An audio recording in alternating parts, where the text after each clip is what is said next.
ଇୟୋବ ପୁସ୍ତକ ଅଧ୍ୟାୟ 35। ଈଶ୍ୱର ଐଶ୍ୱର୍ଯ୍ୟଶାଳୀ। ଏଲିହୁ କହିଲା, ଏହା ନ୍ୟାଯ୍ୟ, ତୁମେ କ'ଣ ଏହିପରି ବିବେଚନା କରୁଅଛ? ତୁମେ କ'ଣ କହିପାରିବ ଯେ ଈଶ୍ୱରଙ୍କ ସନ୍ନିଧାନରେ ମୁଁ ନିର୍ଦ୍ଦୋଷୀ? ତୁମେ ପ୍ରଶ୍ନ କରିଥିଲ, ପାପ ନ କରିବାରୁ ମୋର ଅବସ୍ଥା କେଉଁଭଳି ଅଧିକ ପ୍ରୟୋଜନୀୟ ହେଲା? ତଦ୍ୱାରା ମୋ ପାଇଁ କିଭଳି ପ୍ରତିଫଳ ହେଲା? ତୁମକୁ ଓ ତୁମ ସହବର୍ତ୍ତୀ ବନ୍ଧୁମାନଙ୍କୁ ମୁଁ ଉତ୍ତର ଦେବି। ଆକାଶ ଆଡ଼େ ଦୃଷ୍ଟି ଉଠାଇ ଚାହଁ, ତୁମ ତୁଳନାରେ ଅଧିକ ଉଚ୍ଛ୍ୱସିତ ମେଘମାଳା ପ୍ରତି ଦୃଷ୍ଟି ଦିଅ। ପାପ କରି ତୁମେ ତାହାଙ୍କ ବିରୁଦ୍ଧରେ କ'ଣ କରିପାରିବ? ତୁମର ଅପରାଧ ଯଦି ବୃଦ୍ଧି ପ୍ରାପ୍ତ ହୁଏ, ତେବେ ତୁମେ ତାହାଙ୍କ ବିରୁଦ୍ଧରେ କ'ଣ କରିପାରିବ? ନୀତିନିଷ୍ଠ ହେଲେ ତୁମେ ତାହାଙ୍କୁ କ'ଣ ପ୍ରଦାନ କରିଅଛ? କିମ୍ବା ସେ ତୁମ ହସ୍ତରୁ କ'ଣ ଗ୍ରହଣ କରିଅଛନ୍ତି?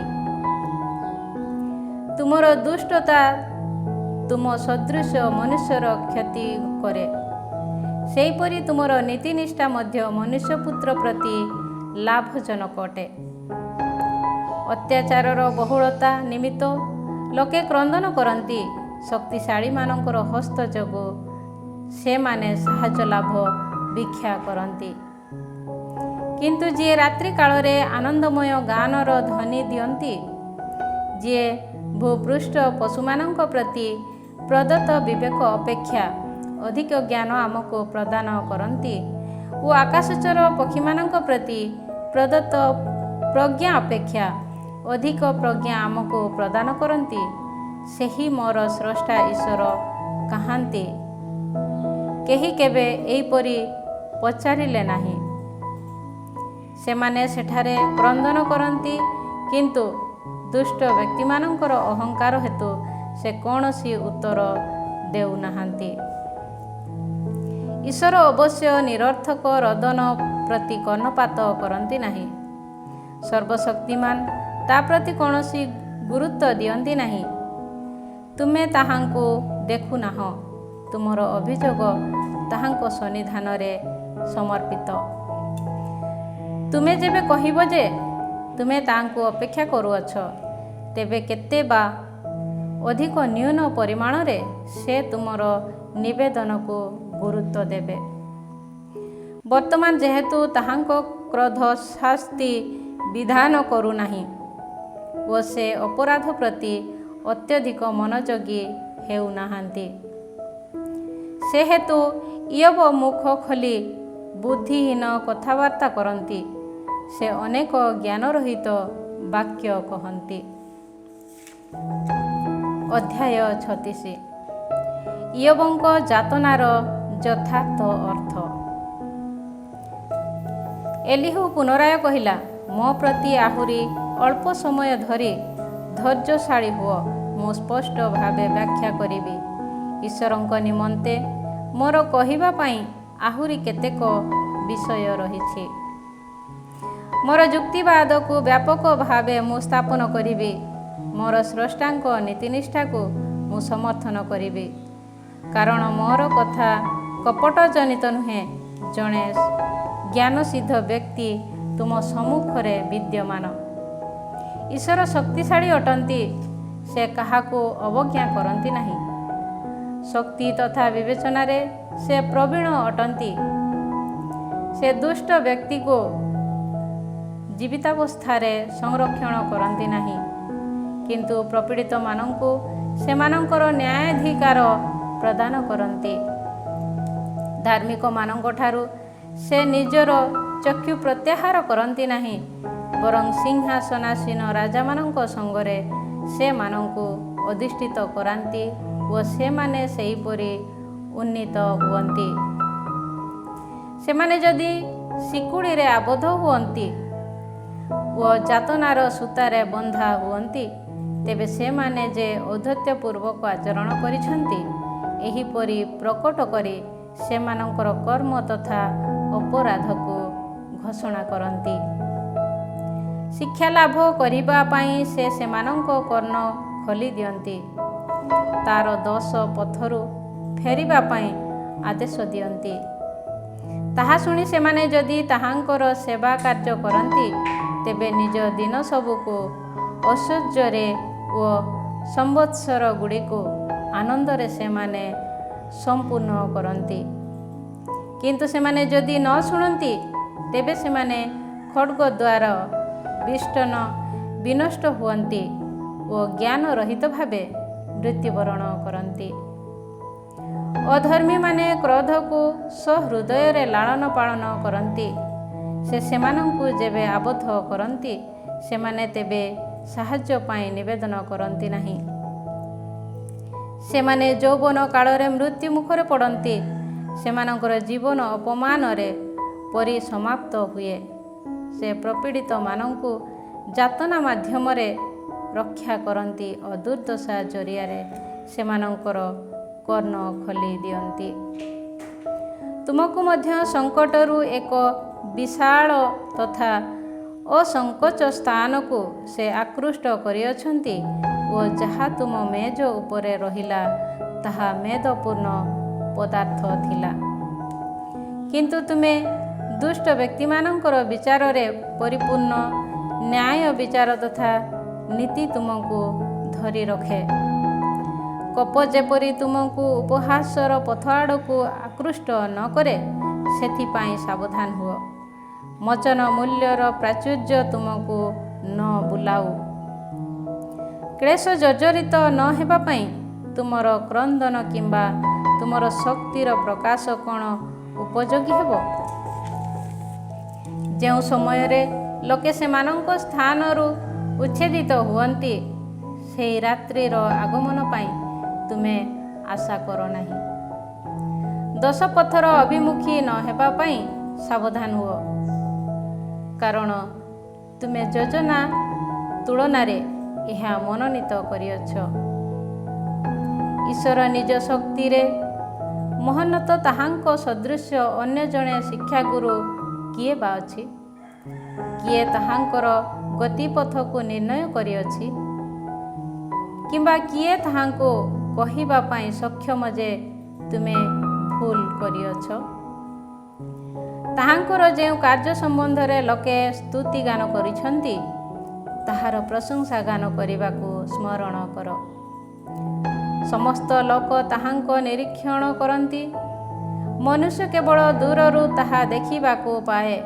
ଆମେ ବୁଝିପାରୁ ନଥିବା ଭଳି ଈଶ୍ୱର ମହୋନ୍ନତ ହୋଇ ତାହାଙ୍କର ସମ୍ବତ୍ସର ସକଳ ଗଣନାତୀତ। ସେ ଜଳବିନ୍ଦୁକୁ ଊର୍ଦ୍ଧ୍ୱ ଆଡ଼େ ଆକର୍ଷଣ କରନ୍ତି ଓ ତତ୍ପରେ ତାହାକୁ କୁହୁଡ଼ିରୁ ବୃଷ୍ଟିପାତ କରାନ୍ତି। ଆକାଶମଣ୍ଡଳ ତାହା ଢାଳି ଦିଏ ଓ ମନୁଷ୍ୟ ଉପରେ ତାହା ପ୍ରଚୁର ରୂପେ ବର୍ଷଣ କରେ। ମେଘମାଳାର ବିସ୍ତାର ଓ ତାହାଙ୍କ ବିତାନ ମଧ୍ୟସ୍ଥ ମେଘର ଗର୍ଜନ ସମ୍ବନ୍ଧରେ କେହି କେବେ କ'ଣ ବୁଝିପାରିବ? ନିଜ ଚତୁଃପାର୍ଶ୍ୱରେ ସେ ବିଦ୍ୟୁତ୍ ଝଲକ ବିକ୍ଷିପ୍ତ କରନ୍ତି ଓ ସମୁଦ୍ରର ମୂଳକୁ ଆବୃତ କରନ୍ତି। ଏ ସମସ୍ତ ଦ୍ୱାରା ସେ ଲୋକମାନଙ୍କୁ ଶାସନ କରନ୍ତି ଓ ସେମାନଙ୍କୁ ପ୍ରଚୁର ଖାଦ୍ୟ ଦିଅନ୍ତି। ବିଦ୍ୟୁତ୍ ଝଲକ ଦ୍ୱାରା ସେ ନିଜ ହସ୍ତ ଆଚ୍ଛାଦନ କରନ୍ତି ଓ ଲକ୍ଷ୍ୟ ସ୍ଥାନରେ ଆଘାତ କରିବା ପାଇଁ ଆଦେଶ ଦିଅନ୍ତି। ଦୋଷ ବିରୁଦ୍ଧରେ କ୍ରୋଧାନ୍ୱିତ ହୋଇ ଯିଏ ଅସହିଷ୍ଣୁ ହୁଅନ୍ତି, ତାହାଙ୍କ ସମ୍ବନ୍ଧରେ ତାହାର ଗର୍ଜନ ଘୋଷଣା କରନ୍ତି। ଅଧ୍ୟାୟ 37। ସଂସାର ଈଶ୍ୱରଙ୍କ ଶକ୍ତିକୁ ଘୋଷଣା କରେ। ଏଥିରେ ମୋର ହୃଦୟ ମଧ୍ୟ କମ୍ପିତ ହୁଏ ଓ ସୁସ୍ଥାନରେ ଲମ୍ପ ଦିଏ। ତାହାଙ୍କ ସ୍ୱର ଗର୍ଜନ ରବ ଓ ତାହାଙ୍କ ମୁଖ ନିଃସୃତ ଘଡ଼ ଘଡ଼ ଶବ୍ଦ ପ୍ରତି କର୍ଣ୍ଣପାତ କର। ଆକାଶମଣ୍ଡଳ ତମାମ ତାହା ବ୍ୟାପ୍ତ ହେବା ପାଇଁ ସେ ଅନୁମତି ଦିଅନ୍ତି ଓ ତାହାଙ୍କ ବିଦ୍ୟୁତ୍ ଝଲକକୁ ପୃଥିବୀର ସୀମା ସରହଦ ପର୍ଯ୍ୟନ୍ତ ପଠାଇ ଦିଅନ୍ତି।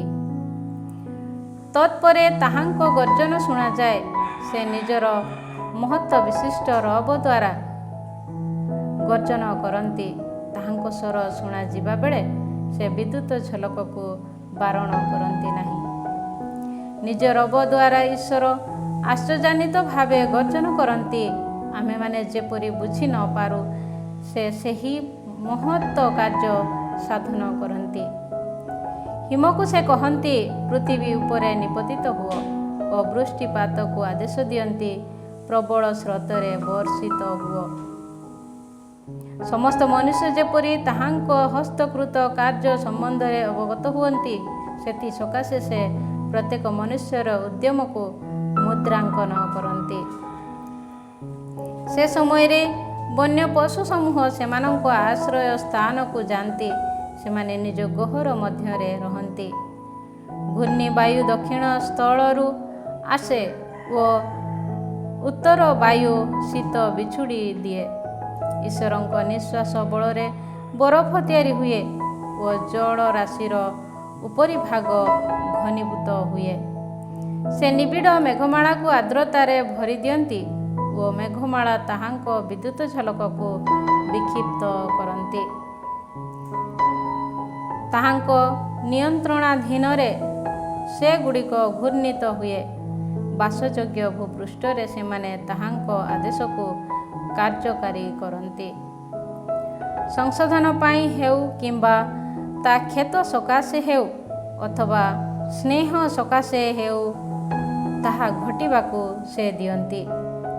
ହେ ଇୟୋବ, ଏହା ଶୁଣ, ସ୍ଥଗିତ ହୋଇ ଈଶ୍ୱରଙ୍କ ବିସ୍ମୟାବହ କାର୍ଯ୍ୟକଳାପ ସମ୍ବନ୍ଧରେ ଅନୁଧ୍ୟାନ କର। ତୁମେ କ'ଣ ଜାଣ ଯେ ଈଶ୍ୱର ନିଜ ଆଜ୍ଞାବଳୀ ଜରିଆରେ ମେଘକୁ ଆଦେଶ ଦେଇ ମେଘମାଳାର ବିଦ୍ୟୁତ ଝଲକକୁ ପ୍ରଦୀପ୍ୟମାନ କରନ୍ତି? ତୁମେ କ'ଣ ଏହା ମଧ୍ୟ ଜାଣ ଯେ ଜ୍ଞାନସିଦ୍ଧ ତାହାଙ୍କ ଆଶ୍ଚର୍ଯ୍ୟାନ୍ୱିତ କାର୍ଯ୍ୟ ମାଧ୍ୟମରେ ମେଘମାଳା କିପରି ଊର୍ଦ୍ଧ୍ୱରେ ସମତା ରକ୍ଷା କରୁଛି? ଦକ୍ଷିଣରୁ ପ୍ରବାହିତ ବାୟୁ ହେତୁ ପୃଥିବୀ ଯେବେ ନିଶ୍ଚଳ ହୁଏ, ତେବେ ତୁମର ବସ୍ତ୍ର କିପରି ଉତ୍ତପ୍ତ ହୋଇ ରହିଛି? ଧାତୁ ଦର୍ପଣ ଭଳି ଘନତ୍ୱ ବିଶିଷ୍ଟ ଆକାଶକୁ ତୁମେ କ'ଣ ତାହାଙ୍କ ସଦୃଶ ବିସ୍ତାର କରିପାରିବ? ଆମେମାନେ ତାହାଙ୍କୁ କ'ଣ କହିବା? ତା ସମ୍ବନ୍ଧରେ ଆମକୁ ଶିକ୍ଷା ଦିଅ। ଆମେ ଜାଣୁନାହୁଁ ଯେ ଅନ୍ଧକାର ଯୋଗୁଁ ଆମର ଅଭିଯୋଗକୁ କିପରି ଜାଣିବାକୁ ହେବ? କଥା କହିବା ପାଇଁ ମୁଁ ଯେ ଇଚ୍ଛୁକ, ତାହାଙ୍କୁ କ'ଣ ଏହା ଜଣାଇ ଦିଆଯିବ? ଗ୍ରାସିତ ହେବା ପାଇଁ କେହି କେବେ କ'ଣ ଆଶା କରେ? ବାୟୁ ପ୍ରବାହ ଯୋଗୁଁ ମେଘମାଳା ଦୂରେଇ ଯିବା ପରେ ଆକାଶକୁ ଜଡ଼ିତ କରୁଥିବା ଆଲୋକକୁ ଲୋକେ ଚାହିଁ ପାରୁନାହାନ୍ତି। ଉତ୍ତରରୁ ସୁବର୍ଣ୍ଣମୟ ଦୀପ୍ତି ଉଭା ହୁଏ। ଈଶ୍ୱର ଭୟାବହ ମହତ୍ଵ ପରିହିତ ହୁଅନ୍ତି। ସର୍ବଶକ୍ତିମାନ ଆମକୁ ଅଦୃଶ୍ୟ ଶକ୍ତି ତଥା ନୀତିନିଷ୍ଠାରେ ସେ ମହୋନ୍ନତ ନ୍ୟାୟ ବିଚାର କରିବା ପାଇଁ ସେ ଉଦାସୀନ ହେବେ ନାହିଁ। ଅତଏବ ମନୁଷ୍ୟ ତାହାଙ୍କ ପ୍ରତି ଭୟଭକ୍ତି ପ୍ରଦର୍ଶନ କରେ। ନିଜ ବିବେଚନାରେ ଯେଉଁମାନେ ନିଜକୁ ବିଜ୍ଞ ମନେ କରନ୍ତି, ସେ ସେମାନଙ୍କ ପ୍ରତି କୌଣସି ପରିଗଣନା ଦିଅନ୍ତି ନାହିଁ। ଅଧ୍ୟାୟ 38। ଈଶ୍ୱରଙ୍କ ଭାଷଣ ସ୍ରଷ୍ଟାଙ୍କ ପ୍ରଜ୍ଞା ସମ୍ମୁଖରେ ପ୍ରଣିପାତ ଆବଶ୍ୟକ। ସେ ସମୟରେ ପ୍ରଭୁ ଘୂର୍ଣ୍ଣିବାୟୁ ମଧ୍ୟରୁ ଉତ୍ତର ଦେଇ ଇୟୋବଙ୍କୁ କହିଲେ, ଜ୍ଞାନ ରହିତ କଥା ଦ୍ୱାରା ଯିଏ ମୋର ଉପଦେଶକୁ ତିମିରାଚ୍ଛନ୍ନ କରିଦିଏ, ସେ କିଏ? ଜଣେ ପୁରୁଷ ସଦୃଶ ତୁମର କୋଟି ଦେଶକୁ ତୁମେ ଭିଡ଼ି ଦିଅ। ମୁଁ ତୁମକୁ ପଚାରିବି ଓ ତୁମେ ମୋତେ ଉତ୍ତର ଦେବ। ମୁଁ ଯେବେ ପୃଥିବୀର ଭିତ୍ତିମୂଳକୁ ସ୍ଥାପନ କଲି, ତେବେ ତୁମେ କେଉଁଠି ଥିଲ? ତୁମେ ଯଦି ଜାଣ, ତେବେ ମୋତେ ଉତ୍ତର ଦିଅ। ତୁମେ କ'ଣ ଜାଣ କିଏ ତାହାର ଆୟତନ ନିର୍ଣ୍ଣୟ କଲେ, କିମ୍ବା କିଏ ତା ଉପରେ ପରିମାପକ ରଜ୍ଜୁ ବିସ୍ତାର କଲେ? ପ୍ରଭାତୀ ତାରା ସମୂହ ଯେତେବେଳେ ଗାନ କୀର୍ତ୍ତନ କରିଥିଲେ ଏବଂ ଈଶ୍ୱରଙ୍କ ପୁତ୍ରଗଣ ସାନନ୍ଦରେ ଚିତ୍କାର କରିଥିଲେ, ସେତେବେଳେ କାହା ଉପରେ ତାହାର ଭିତ୍ତିମୂଳ ସ୍ଥାପିତ ହେଲା? କିମ୍ବା କିଏ ତାହାର କୋଣ ପଥର ସ୍ଥାପନ କଲେ। ଗର୍ଭରୁ ବାହାରିବା ଭଳି ସମୁଦ୍ର ଯେତେବେଳେ ବହିର୍ଗତ ହେଲା, ମେଘମାଳା ପାଇଁ ମୁଁ ଯେବେ ତାହାର ପୋଷାକ ଓ ନିବିଡ଼ ଅନ୍ଧକାର ପାଇଁ ତାହାର ବସ୍ତ୍ର ପ୍ରସ୍ତୁତ କଲି, ଅର୍ଗଳ ତଥା କପାଟ ସମୂହ ଲଗାଇ ମୁଁ ଯେତେବେଳେ ତାହାର ସୀମା ସରହଦକୁ ନିର୍ଣ୍ଣୟ କଲି, ମୁଁ ଯେବେ ଆଦେଶ ଦେଲି ଯେ ତୁମେ ଏ ପର୍ଯ୍ୟନ୍ତ ଆସିପାରିବ, ଏହାଠାରୁ ଅତିକ୍ରମ କରିବ ନାହିଁ, ଏଠାରେ ତୁମର ଅହଙ୍କାରପୂର୍ଣ୍ଣ ତରଙ୍ଗ ସ୍ଥଗିତ ହେବ, ସେ ସମୟରେ କିଏ ସମୁଦ୍ରକୁ କବାଟରେ ରୁଦ୍ଧ କଲେ? ତୁମ ଜୀବନର ଆରମ୍ଭ ପରେ ତୁମେ କ'ଣ ପ୍ରଭାତକୁ କିଛି ଆଦେଶ ଦେଇଅଛ? କିମ୍ବା ସୂର୍ଯ୍ୟୋଦୟକୁ ତା ସ୍ଥାନ ବିଦିତ କରାଇଅଛ? ସେହିପରି ପୃଥିବୀର ସୀମା ସରହଦ ଅଧିକାର କରିବା ପାଇଁ ତୁମେ କ'ଣ ପ୍ରଭାତକୁ ଆଦେଶ ଦେଇଅଛ ଓ ଦୁଷ୍ଟ ବ୍ୟକ୍ତିମାନଙ୍କୁ ସ୍ୱସ୍ଥାନରୁ ଦଳାୟିତ କରିଅଛ? ମୋହରାଙ୍କିତ ମୃତ୍ତିକା ସଦୃଶ ତାହା ପରିବର୍ତ୍ତିତ ହୁଏ ଓ ବସ୍ତ୍ର ସଦୃଶ ତାହା ରଞ୍ଜିତ ହୁଏ। ଦୁଷ୍ଟ ବ୍ୟକ୍ତିମାନଙ୍କ ପ୍ରତି ସେହି ଦୀପ୍ତି ନିଷିଦ୍ଧ ହୋଇଛି, ସେମାନଙ୍କର ଉତ୍ତୋଳିତ ବାହୁ ଭଗ୍ନ ହୋଇଛି। ସମୁଦ୍ରର ଝର ସ୍ଥାନ ପର୍ଯ୍ୟନ୍ତ ତୁମେ କ'ଣ ପର୍ଯ୍ୟଟନ କରିଅଛ? କିମ୍ବା ତୁମେ କ'ଣ ଅଗାଧର ନିଗୂଢ଼ ସ୍ଥାନରେ ଯାତ୍ରା କରିଅଛ? ମୃତ୍ୟୁର ଦ୍ୱାର ସବୁ ତୁମ ପ୍ରତି ପ୍ରକଟିତ ହୋଇଛି କି? କିମ୍ବା ଘନ ତିମିରର ପ୍ରବେଶ ପଥ ତୁମେ ଦେଖିଅଛ କି? ତୁମେ କ'ଣ ପୃଥିବୀର ବିଶାଳତାକୁ ବୁଝିଅଛ? ଏ ସମସ୍ତ ତୁମେ ଯଦି ଜାଣ, ତେବେ କୁହ, ଜ୍ୟୋତିର ବସତି ଆଡ଼କୁ ପଥ କାହିଁ ଓ ଅନ୍ଧକାରର ଅବସ୍ଥାନ କେଉଁଠି? ତୁମେ କ'ଣ ତାହାକୁ ତାର ସ୍ଥାନରୁ ଘେନି ଯାଇପାରିବ? ତାର ବାସସ୍ଥାନର ପଥକୁ ତୁମେ କ'ଣ ଚିହ୍ନିପାରିବ? ହଁ, ତୁମେ ଜାଣ, କାରଣ ତୁମେ ସେ ସମୟରେ ଜନ୍ମଗ୍ରହଣ କରିଥିଲ। ତୁମର ଆୟୁଷ କାଳ ମଧ୍ୟ ସୁଦୀର୍ଘ ନୁହେଁ କି? ସଙ୍କଟାକାଳ, ସଂଗ୍ରାମ ତଥା ସମରର ଦିନ ପାଇଁ ମୁଁ ଯାହା ସଂରକ୍ଷଣ କରିଅଛି, ସେହି ହିମର ଭଣ୍ଡାର ଘରେ ତୁମେ କ'ଣ ପ୍ରବେଶ କରିଅଛ? କିମ୍ବା କରକାପାତର ଭଣ୍ଡାର ଘରକୁ ତୁମେ କ'ଣ ଦେଖିଅଛ?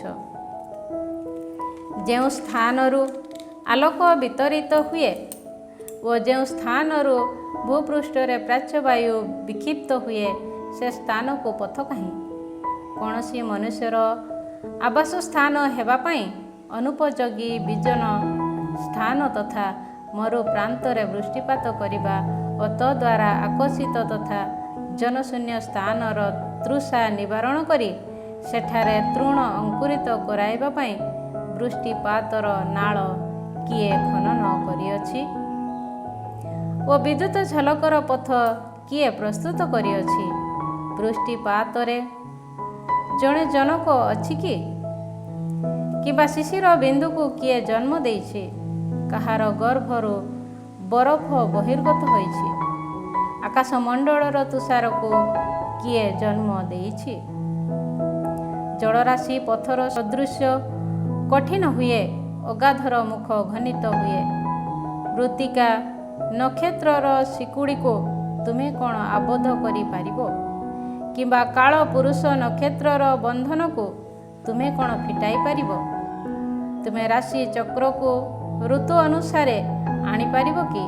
କିମ୍ବା ଭଲୁକ ନକ୍ଷତ୍ରପୁଞ୍ଜ ତଥା ତାହାର ଶାବକମାନଙ୍କ ବାଟ କଢ଼ାଇ ପାରିବ କି? ତୁମେ କ'ଣ ଆକାଶମଣ୍ଡଳକୁ ନିୟନ୍ତ୍ରଣ କରୁଥିବା ଅଧ୍ୟାଦେଶ ଜାଣ?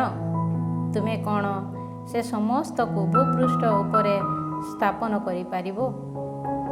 ତୁମେ ଯେପରି ଜଳ ପ୍ରଳୟ ଦ୍ୱାରା ନିମଗ୍ନ ହୁଅ, ସେଥି ସକାଶେ ବୃଷ୍ଟିପାତ କରାଇବା ସକାଶେ କ'ଣ ମେଘମାଳାକୁ ଆଦେଶ ଦେଇପାରିବ? ଦେଖ, ଆମେ ଏଠାରେ ଅଛୁ, ଏହିପରି ଯେପରି କହନ୍ତି, ସେଥିପାଇଁ ବିଦ୍ୟୁତ ଝଲକ ନିର୍ଗତ ହେବା ପାଇଁ ତୁମେ ଆଦେଶ ଦେଇପାରିବ କି? ମେଘମାଳାକୁ କିଏ ଜ୍ଞାନ ପ୍ରଦାନ କରିଅଛି କିମ୍ବା କୁହୁଡ଼ିକୁ ବୋଧ ଶକ୍ତି ଦାନ କରିଅଛି? ଧୂଳି ରାଶିକୃତ ହେବା ଓ ପ୍ରଜ୍ଞାର ମେଘମାଳାକୁ ଗଣନା କରିବା ପାଇଁ କିଏ ସକ୍ଷମ? ପୃଥିବୀର ମୃତ୍ତିକା ଟେଢ଼ା ହୋଇ ପାରୁଥିବା ଭଳି ଆକାଶ ମଣ୍ଡଳର ଜଳପାତ୍ରକୁ ଢଳାଇବା ପାଇଁ କିଏ ସମର୍ଥ? ସିଂହ ସମୂହ ନିଜ ଗର୍ତ୍ତରେ ଲୁଚି ରହିବା ଓ ନିଜ ଗହରରେ ଛକି ବସିବା ସମୟରେ ତୁମେ କ'ଣ ସେମାନଙ୍କ ପାଇଁ ଶିକାର କରିବ? କିମ୍ବା ସିଂହ ଶାବକଙ୍କ କ୍ଷୁଧାକୁ ନିବାରଣ କରିପାରିବ? ସେମାନଙ୍କର ଶାବକମାନେ ଖାଦ୍ୟ ନ ପାଇ ଈଶ୍ୱରଙ୍କ ନିକଟରେ କ୍ରନ୍ଦନ କରିବା ବେଳେ ଖାଦ୍ୟ ସନ୍ଧାନ ଉଦ୍ଦେଶ୍ୟରେ ଉଡ଼ି ପରିଭ୍ରମଣ କରିବା ସମୟରେ ଡାମରା କାଉକୁ କିଏ ଖାଦ୍ୟ ଦିଏ?